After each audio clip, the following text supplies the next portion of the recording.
Veterans with PTSD and traumatic brain injuries are getting the help they need right here in Oklahoma. And it's all thanks to a new law. Fox 25's Leslie Draffin shows us how therapists are healing thousands of veterans for free. Sergeant Chris Gregg's first taste of combat came during the first Gulf War. Kuwait was invaded on the 2nd of August, and I was there on the 10th of August. I was there till the completion of the war. 10 years later, he was back in Kuwait. I was reliving some of the things that I had done in the first Gulf War. Breathing in oil to the point where you're spitting it up.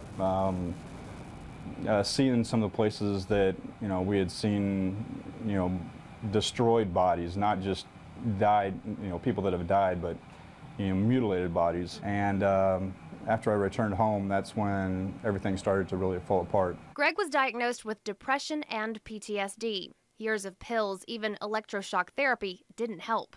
Things got so bad, he even considered ending it all. Extremely hard to say that you're suicidal.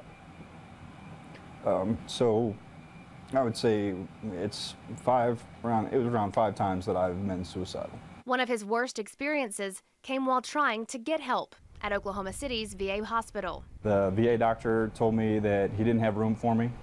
I got upset. I, kicked over his trash can, and as we were walking out of the building, their apparent police department, who had civilian clothes on, threw me on the ground, and they put me in jail. It was just another one of those trips where you're at the very end of your rope, and when you get turned away, where are you supposed to go? We're at 5. How's your ears? For Dr. Bill Duncan, Gregg's story hits close to home. One of his closest family members went through the same thing. He was a Navy corpsman serving in the Marines, and he was discharged from the service and wound up basically living in his bedroom in the dark for the next 2 years. Then Duncan discovered hyperbaric oxygen therapy. It's commonly used for burn victims and diabetic patients. Doctors say it can treat PTSD and traumatic brain injuries too. The evidence is evidence-based medicine. There's no doctor who actually reads the literature that can say this is not an acceptable medical indication. This works. It's black and white now. So the oxygen is able to bring back the function of these injured areas. We're treating the cause of the symptoms, not the symptom. Earlier this month, Oklahoma became the first state to approve this treatment for veterans. The new bill creates a payment system based solely on donations raised by Duncan's group. They're hoping to treat 5,000 veterans every year. These men and women, their lives have fallen apart.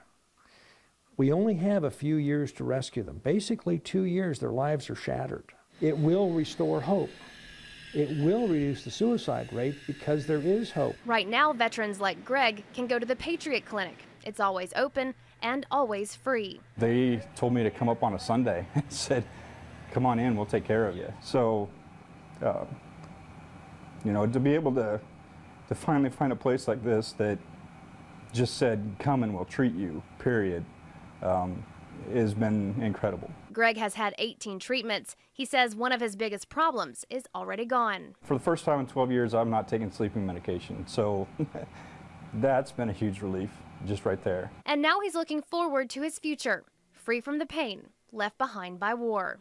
So I'm just excited to see, what all can happen. I'm more comfortable. I feel better about life. So sky's the limit. Leslie Draffin, Fox 25 News.